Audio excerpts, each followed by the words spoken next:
你成日都話有貢獻啦，而家咁嘅經濟環境，我都仲嚟開公司，有貢獻啦啩？係咪一定批俾我先？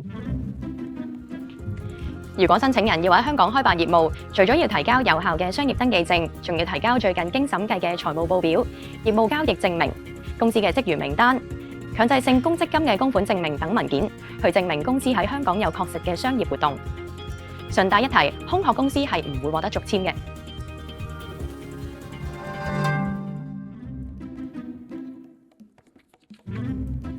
公司員工名單要請幾多人㗎？辦公地方一定要租寫字樓㗎？入境處對聘用員工嘅人數冇特定嘅規限，但係本處會因應申請人公司嘅日常運作，去考慮申請人受聘員工嘅人數係咪合理。喺香港開辦業務嘅申請人應該有一個合適嘅辦公地方。入境處喺審核申請嘅時候，會按個別嘅個案情況作出考慮。